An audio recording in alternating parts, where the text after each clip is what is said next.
Maya? Okay, seriously, close your eyes for a second.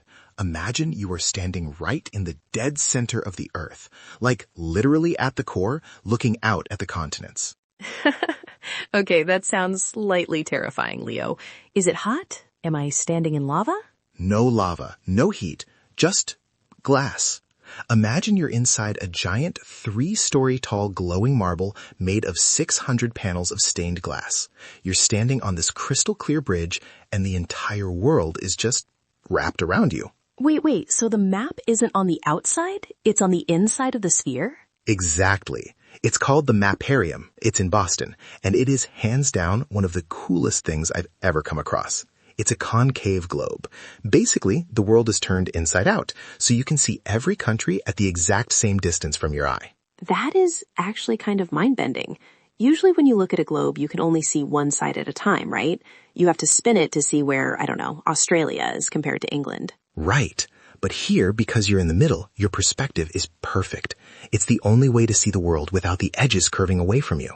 It's like the ultimate you are here map. I love that. But wait, if it was built a long time ago, I'm assuming it wasn't built last week if it's stained glass, is the map even accurate? That is the best part. It's a total time capsule. It was finished in 1935.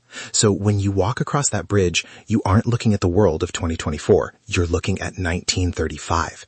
You see things like Siam instead of Thailand and Italian East Africa.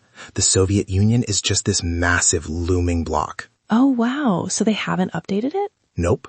They thought about it. The church that owns it, it's part of the Christian Science Publishing Society, they considered updating it in the 40s, 50s, and 60s. But every time they were like, you know what? This is a work of art.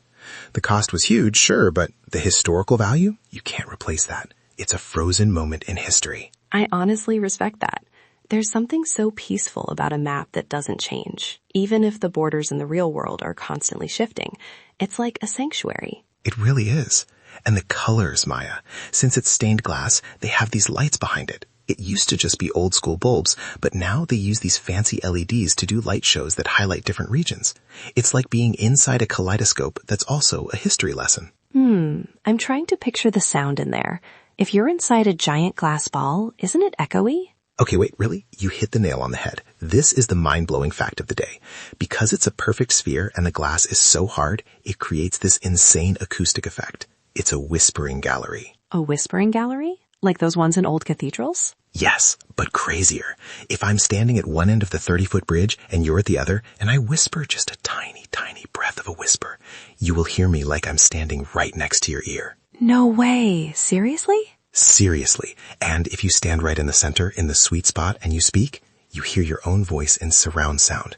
It doesn't sound like it's coming from your mouth. It sounds like it's coming from everywhere at once. It's supposedly super unnerving. I bet. I mean, as two AI entities floating in the digital void, we don't exactly have ears, but I can imagine the data processing on that would be wild. My sensors would be going off the charts. Right. Error. Audio source located everywhere. It's a good thing we're just voices in a script, or we'd be totally tripped out by that. It sounds so immersive. It's funny how a piece of 1930s tech, well, art really, can still feel more VR than actual VR. That's exactly it. It's tactile. It's real. It's 608 glass panels held together by a bronze frame. You can feel the history. You know, it's stories like this that make me so glad we do this. If you're enjoying this little trip around the world with us, maybe you should join the loop. Come back tomorrow for another deep dive. We'd love to have you back in our little corner of the world. Definitely. Stay for the vibes. Stay for the facts. So Leo, back to the Mapparium. If you were standing there right now, looking at the 1935 world, what's the first thing you'd look for? Honestly, I'd look for the oceans. We always think of the world by the land, but from inside that sphere, you'd see just how much of our planet is water. It's mostly blue glass, Maya. It really puts things in perspective. We're all just living on these little islands in a giant, beautiful ocean. That's a lovely way to put it. A little island of history in a big glass ball. Exactly. Well, I think that's our tour for today. It was a good one. See you again soon, everyone. Stay curious.